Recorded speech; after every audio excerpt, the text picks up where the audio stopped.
10 जून को देश के अलग अलग हिस्सों में पत्थरबाजी हुई, आग लगाई गई। अब जब पुलिस एक्शन ले रही है तो कई लोग ट्विटर में, सोशल मीडिया में इस्लामिक देशों के ऑफिशियल्स को टैग कर रहे हैं। एंटी मोदी गैंग इंटरनेशनल मुद्दा बनाने में जुटा हुआ है। टारगेट पर मोदी है क्योंकि प्रधानमंत्री यूएई जाने वाले हैं।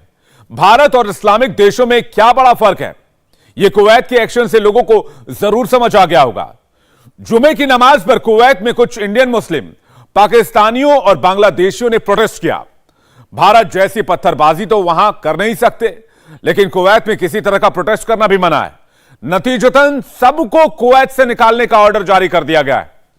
भारत में पहले इंटरनल फोर्स ने दंगा किया, अब एक्सटर्नल फोर्स ने एंटी मोदी एजेंडे को एक्टिव कर दिया है। देखिए यह खास रिपोर्ट।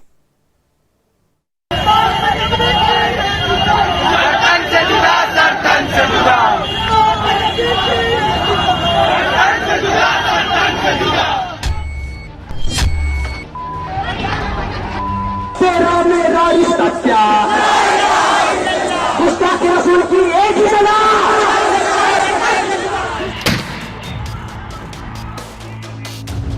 सुन रसूलुल्लाह ने क्या फरमाया, फरमाया मन सब्बा नबियन फक्तुलूहु, फरमाया क़यामत तक जो नबी के बारे में बात करे उसको काट कर रख दो। ये मेरा फरमान है रसूलुल्लाह। प्रयागराज में जावेद पंप पर बुलडोजर चला।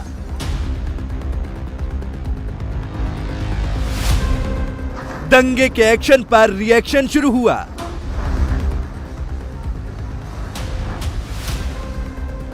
सहारनपुर में शमशेर को गिरफ्तार किया गया। बच्चों को पत्थरबाजी के लिए उकसाने वाला मुजम्मिल भी अरेस्ट हो गया। जुम्मे की नमाज से पहले भड़काऊ पोस्टर लगाने वाला सलमान भी नहीं बच सका।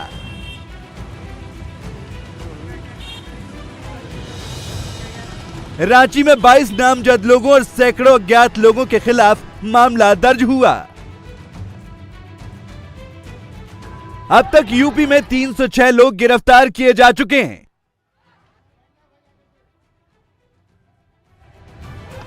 यूपी से लेकर झारखंड तक एक्शन जारी है। ये सब छोटे खिलाड़ी हैं, बड़ी साजिश का छोटा सा हिस्सा हैं। देश के 5-5 राज्यों में पैनिक क्रिएट करना, दंगा फैलाना, इसके पीछे बड़े खिलाड़ी कोई और है। इनका फाइनल गेम क्या है, इनके मास्टरमाइंड का मकसद क्या है, उसका ऑन कैमरा सबूत देखिए। भारत की हुकूमत से कहना चाहता हूँ, ऐ भारत की हुकूमत, आरएसएस के इशारों पर चलने वाली, नागपुर के इशारों पर चलने वाली बीजेपी हुकूमत, मैं तुम्हें कहना चाहता हूँ, तुमने बहुत बड़ी भूल कर दी है।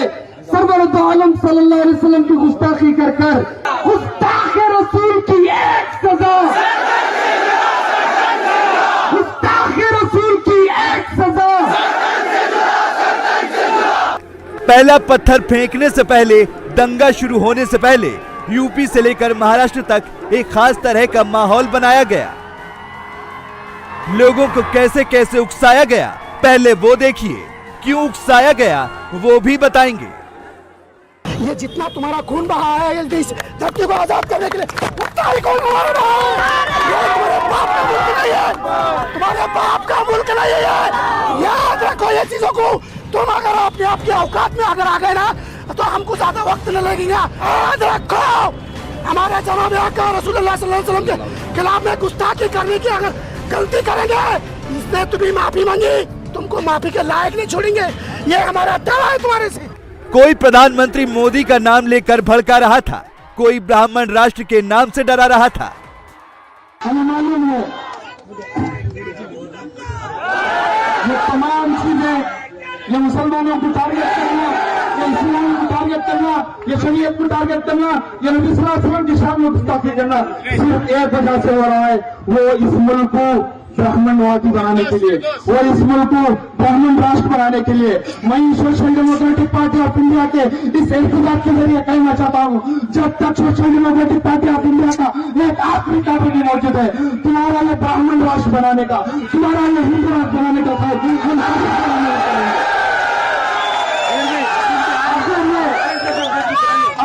मैं इनके इस हिंदू राष्ट्र के खौफ को तोड़ने के लिए एक अशार कहते हुए मैं अपनी बात को खत्म करता हूँ कि जिंदगी की जान से गुजरता कौन है, जिंदगी की जान से गुजरता कौन है, मौत की बात तो सब करते हैं, मरता कौन है।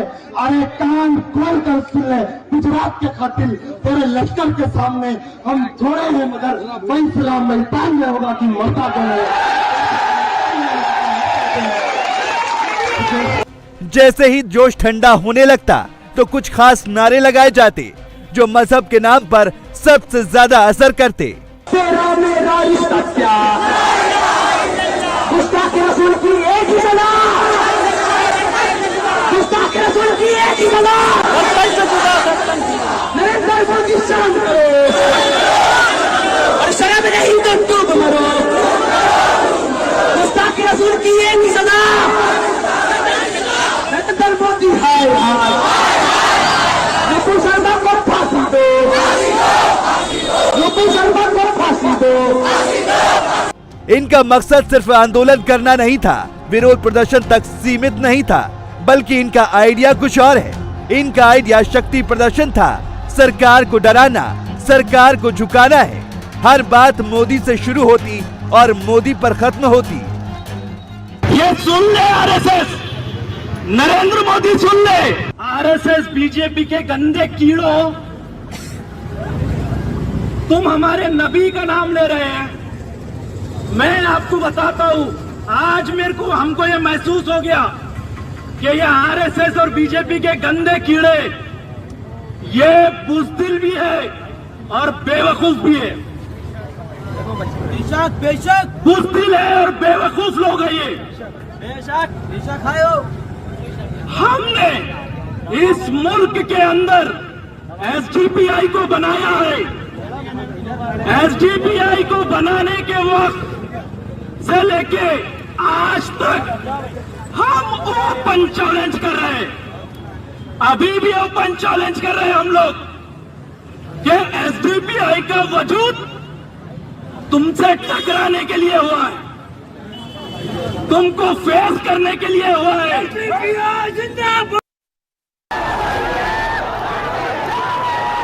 आंदोलन की वजह नाराजगी बताई गई थी, ऐतराज दर्ज कराने को मकसद बताया गया था, लेकिन जैसे ही भीड़ जमा हुई तो हिंदू, हिंदुत्व, मोदी, असली काम, असल एजेंडा शुरू हुआ। हमारे इस्लाम पर जो हमले हो रहे हैं, हमारे दीन पे जो हमले हो रहे हैं, ये बहुत मुनज़्ज़म तरीके से हो रहे हैं। ये हिंदुत्व की ये राजनीति, ये हिंदू धर्म की राजनीति, ये देश को किस दाने में लेकर जा रही है, ये दिलों में नफरत पैदा कर रही है, ये दिलों को बांट रही है। आपको याद होगा ये दौर शुरू हुआ है नरेंद्र मोदी के प्रधानमंत्री बनने के बाद नफरत का दौर सबसे बड़ा दिन शुरू हुआ है। 2018 की बात मैं आपको याद दिलाऊं, 2018 में पार्लियामेंट स्ट्रीट के अंदर सबसे पहले कॉन्स्टिट्यूशन की बुक को जलाया गया, संविधान की बुक को जलाया गया। ये आतंकवादी लोग हैं जिन्होंने कॉन्स्टिट्यूशन की बुक को जलाया। हुकूमत को जाग जाना चाहिए था, हुकूमत की यह जिम्मेदारी थी कि तब ऐसे लोगों को यूएपीए के तहत गिरफ्तार करके सलाखों के पीछे डालते। लेकिन उसके बाद हुआ ये, आपने देखा होगा उत्तराखंड के हरिद्वार के अंदर धर्म संसद बुलाई जाती है, धर्म संसद बुलाई जाती है, और धर्म संसद बुलाने के बाद मुसलमानों को और मज़हब इस्लाम को बदनाम करने की पूरी कोशिश की जाती है। ये सारी चीजों को समझने की जरूरत है। और जो नेतृत्व ऊपर बैठा हुआ है, जो केंद्र में शासन कर रहा है, जो केंद्र में राज कर रहा है, वो ऊपर से इनको खत पानी देता है। ये AIMIM पार्टी के नेता हैं या यूं कहें ओवैसी के साथी हैं, जिनके टारगेट पर प्रधानमंत्री मोदी हैं। जो केंद्र में शासन कर रहा है,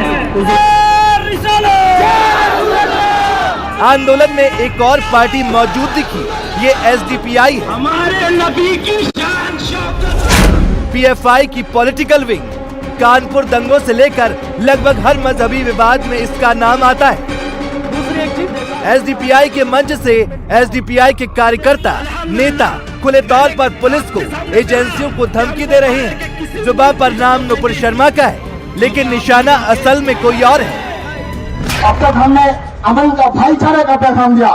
मैं कहना चाहता हूँ यहाँ की हुकूमत को, और यहाँ की इंटेलिजेंस को, वहाँ की पुलिस को अगर नुपुर शर्मा को आप सजा नहीं दे सकते, अगर नवीन जिंदाल को आप सजा नहीं सकते, इस मुल्क के कॉन्स्टिट्यूशन के तहत, इस मुल्क के कानून के तहत अगर आप सजा नहीं दे सकते, आपको किसी का इशारा आना जरूरी है, आपको किसी का हुक्म आना जरूरी है।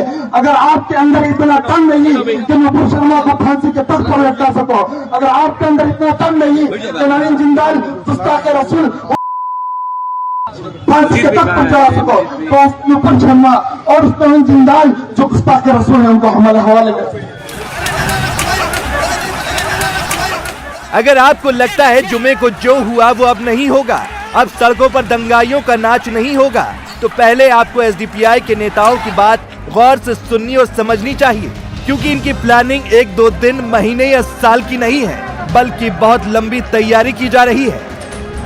याद रखो, दिल में बिठा लो, हम हर एक नमक का, हर एक जख्म का हिसाब अपने दिल में रखेंगे, अपने बच्चों तक पहुंचाएंगे, इसको भूलेंगे नहीं।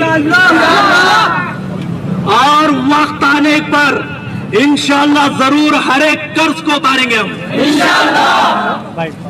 बाबरी मस्जिद भी हमारे ऊपर कर्ज थी, दूसरे जुल्म और सितम भी हमारे ऊपर कर्ज है, नामूसे रसालत का मामला भी हमारे ऊपर कर्ज रहेगा इंशाअल्लाह। ये चीज भूलना नहीं है, वक्ती तौर पर जज्बात में आके कल जाकर सोना नहीं है, एक एक जुल्म और सितम को याद रखना है। अल्हम्दुलिल्लाह मैंने आपके सामने कहा कि हमको बाहर के किसी मुल्क की जरूरत नहीं है, कोई मुल्क की जरूरत नहीं है। बाबरी मस्जिद भी हमारे ऊपर कर्ज थी। ऐसा नहीं है, इस तरह की भाषा सिर्फ एक आदमी की है। ऐसी धमकी एक ही जगह से दी गई, जहां जहां एसडीपीआई के माइक थे, वहां वहां लाउड स्पीकर से ऐसी ही धमकियां गूंज रही थी। कोई चीज नहीं कहेंगे, अब एक मस्जिद थी वो चली गई, लेकिन अभी हमारे दिलों से नहीं गई है। आप भूल जाओ, मस्जिद क्या, फुव्वारा क्या, हाउस क्या, कंपाउंड क्या, हमारी मस्जिद के एक एक लाइट नल तक के लिए हम अपनी जानों को कुर्बान करके चलो, तुमने समझ रखा है ये 92 का भारत है, हर चीज नहीं, ये अब का भारत है। जबकि मेरे और यहाँ खड़े हुए नौजवानों जैसे टीपू सुल्तान के गुलाम मोइनुद्दीन चिश्ती अजमेरी रहमतुल्लाह का नाम लेने वाले नौजवान यहाँ मौजूद है। जब तक हमें इंसाफ नहीं मिलेगी, हम अपनी आवाज को इसी तरह गर्जा करेंगे। अगर रहना हो तो इज्जत से इस मुल्क में रहो, हम हर एक की कदर करना जानते हैं। अगर नहीं रह सकते तो कुरैशियन से तुम्हारे बाप अम्मी जान से आए थे, वहां से तुम चले जाओ।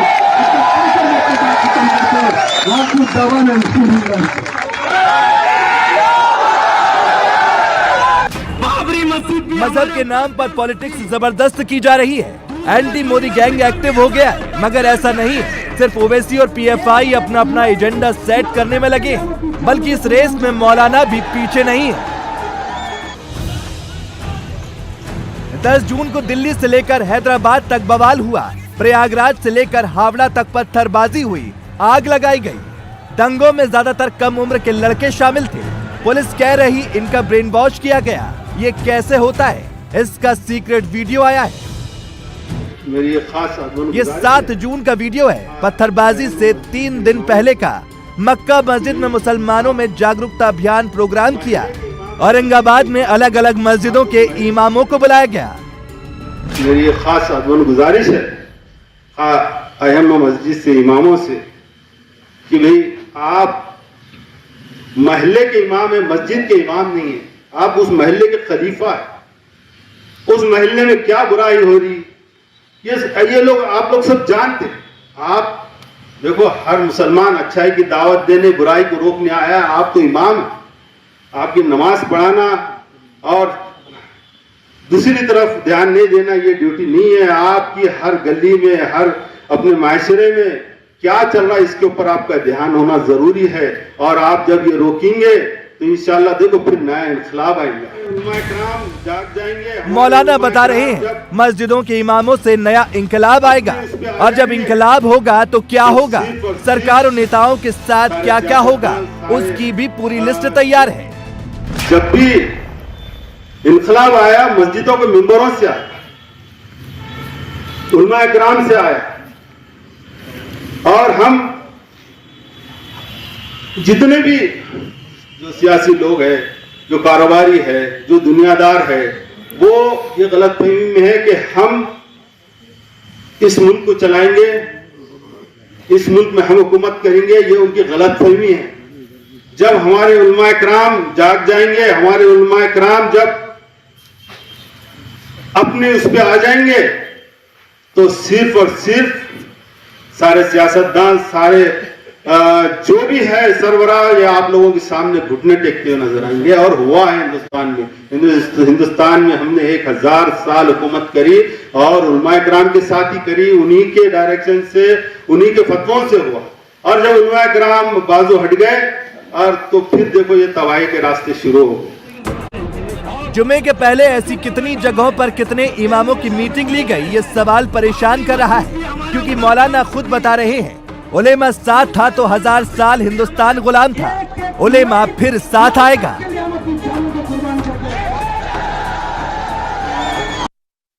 7 जून को महाराष्ट्र के औरंगाबाद में इलाके के मौलानाओं और मौलवियों की एक मीटिंग बुलाई गई थी। मीटिंग मक्का मस्जिद के अंदर थी, लिहाजा इसकी पुलिस परमिशन नहीं ली गई थी। बावजूद इसके औरंगाबाद के पुलिसकर्मी इस मीटिंग में मौजूद थे।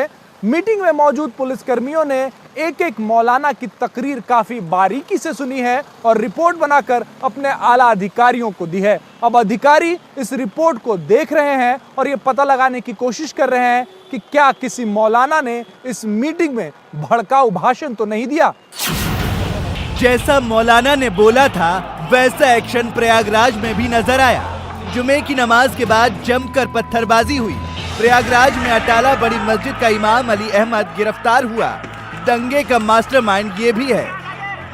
प्रयागराज हिंसा मामले में पुलिस ने एक बड़ी गिरफ्तारी की है। दरअसल अटाला इलाके की बड़ी मस्जिद के इमाम अली अहमद को पुलिस ने आज गिरफ्तार किया है। बताया जा रहा है कि इमाम अली अहमद शहर से भागने की कोशिश कर रहा था और उसी दौरान उसकी गिरफ्तारी हुई है।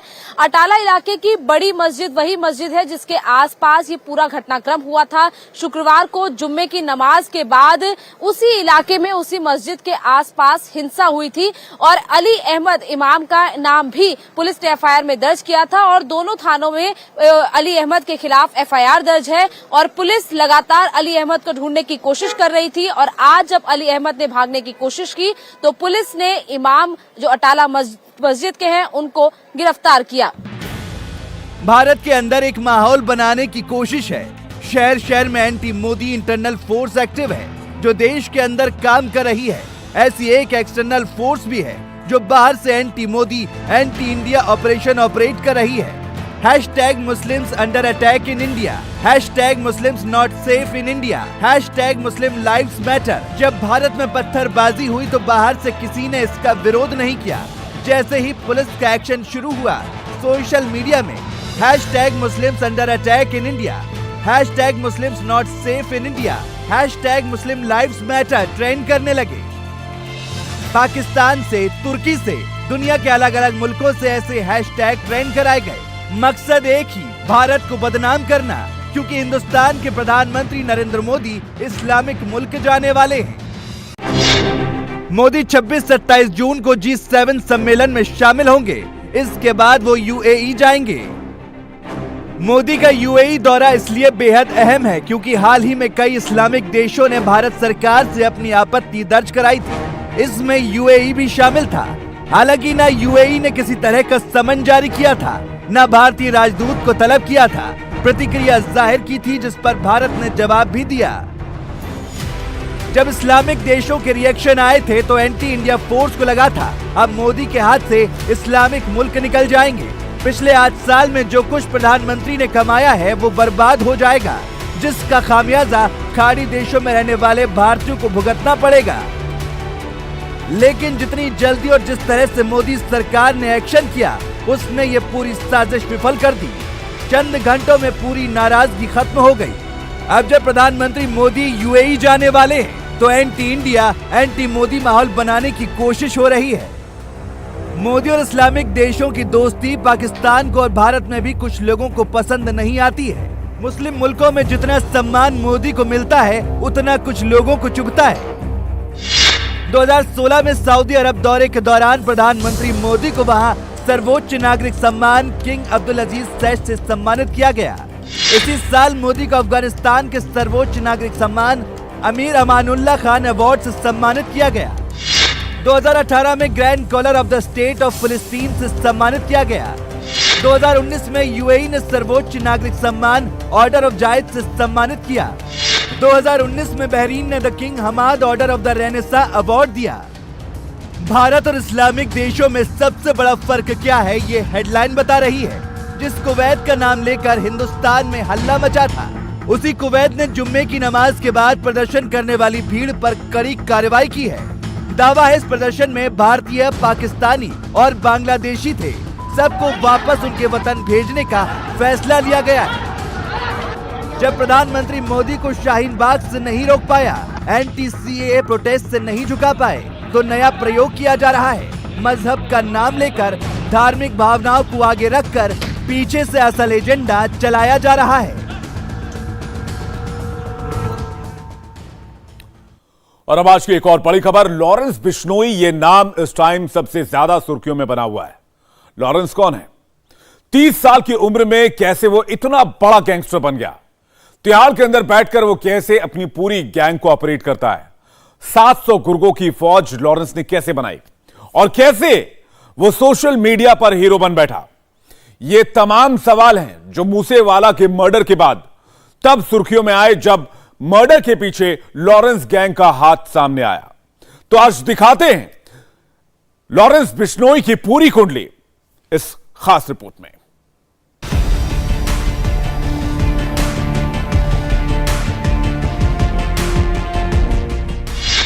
लॉरेंस बिश्नोई, जरायम की दुनिया का बादशाह।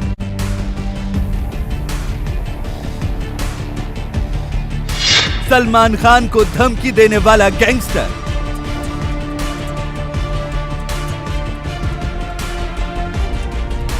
मूसेवाला का मर्डर करने वाली गैंग का leader. All over the world 700 गुर्गों का नेटवर्क।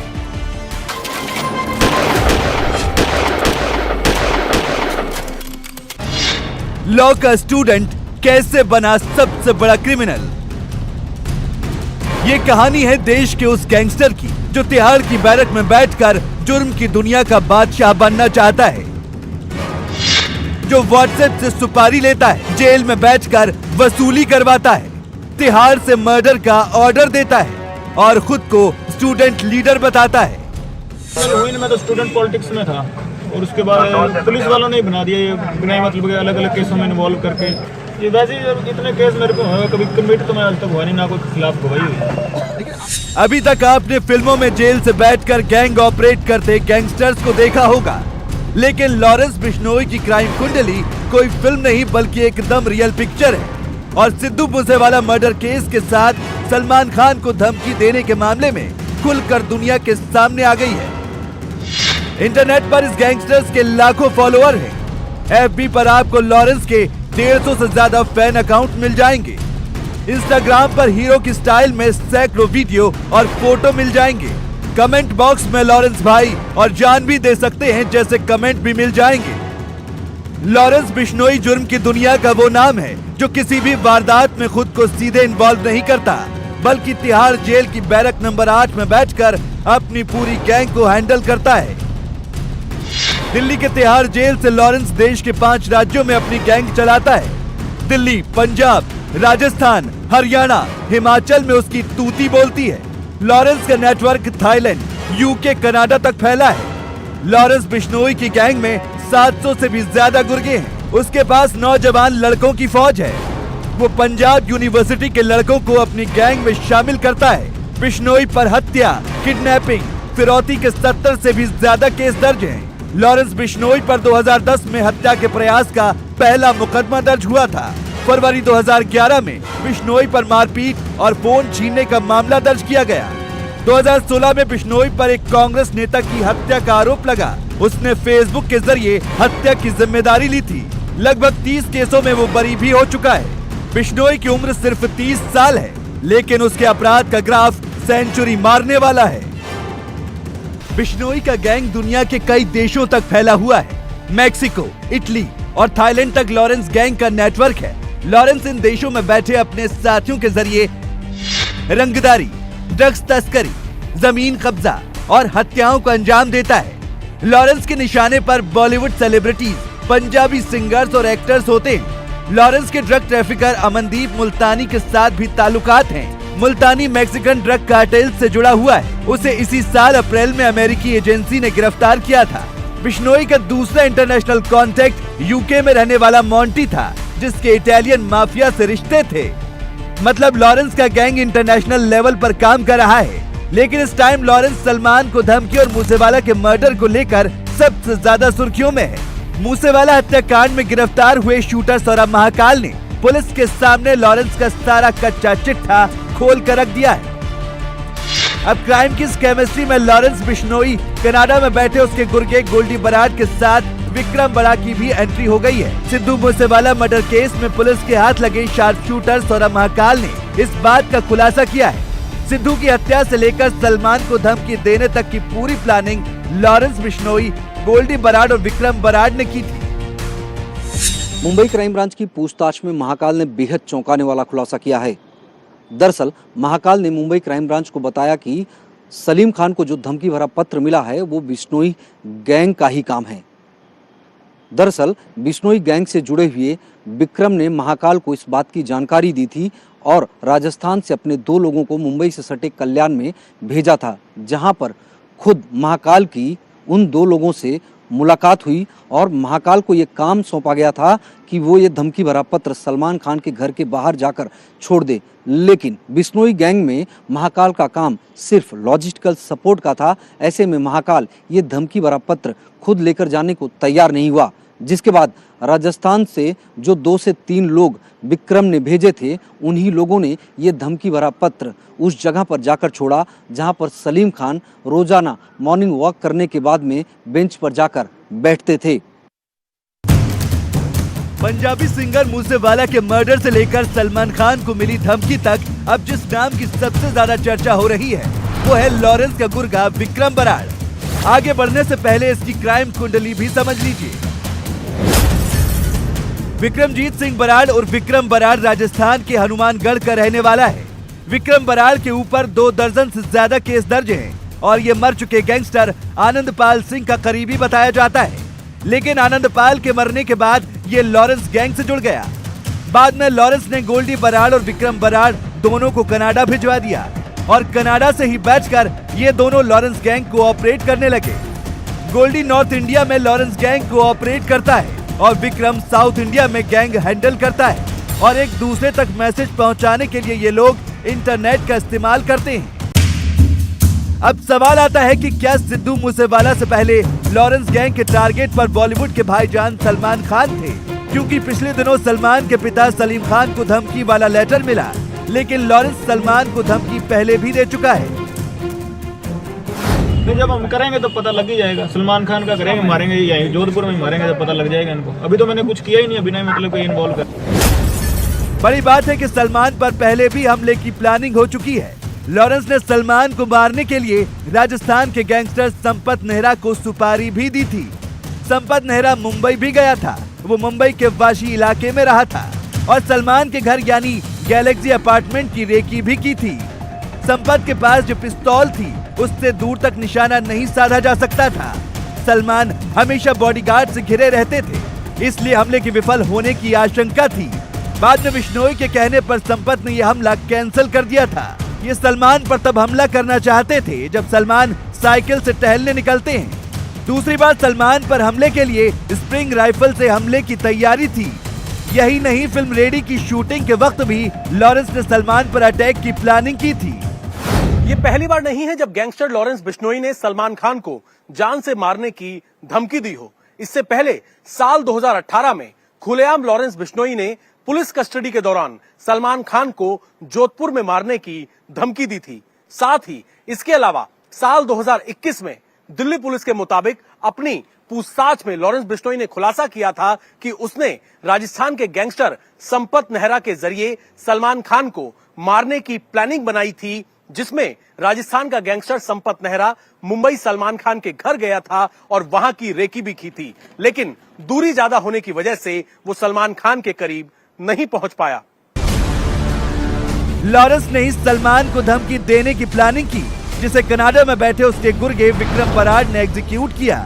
विक्रम ने अपने 3 आदमियों को राजस्थान से मुंबई भेजा और उन तीनों ने सौरभ महाकाल से मुलाकात कर एक रणनीति तैयार की, जिसके तहत धमकी वाली चिट्ठी को पार्क में रख दिया गया। मुंबई क्राइम ब्रांच की पूछताछ में महाकाल ने बेहद चौंकाने वाला खुलासा किया है। दरअसल महाकाल ने मुंबई क्राइम ब्रांच को बताया कि सलीम खान को जो धमकी भरा पत्र मिला है वो बिश्नोई गैंग का ही काम है।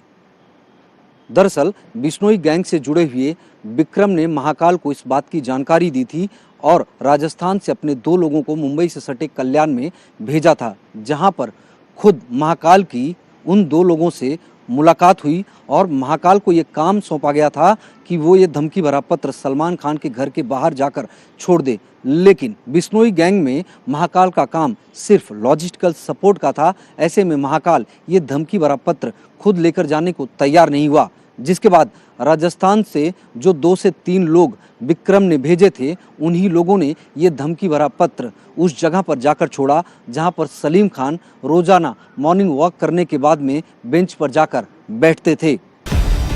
पंजाबी सिंगर सिद्धू मूसेवाला की हत्या भी लॉरेंस गैंग की एक सोची समझी साजिश थी, जिसकी पूरी प्लानिंग महीनों पहले ही हो चुकी थी। 29 मई के बाद से लेकर अब तक मूसेवाला हत्याकांड में शामिल कुल 11 आरोपियों को पंजाब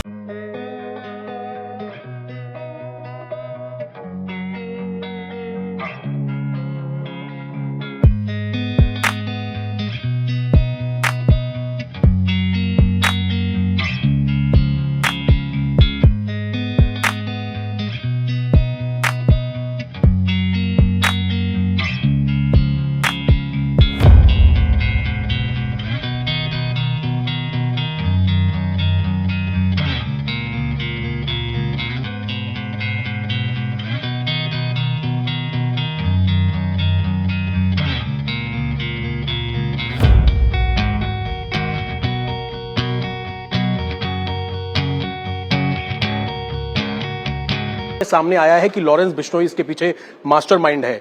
पुलिस की इन्वेस्टिगेशन कहां तक पहुंची है? दिल्ली पुलिस की स्पेशल सेल की कई टीमें लगातार जांच कर रही हैं। हमारे साथ स्पेशल कमिश्नर एचजीएस धालीवाल जी मौजूद हैं।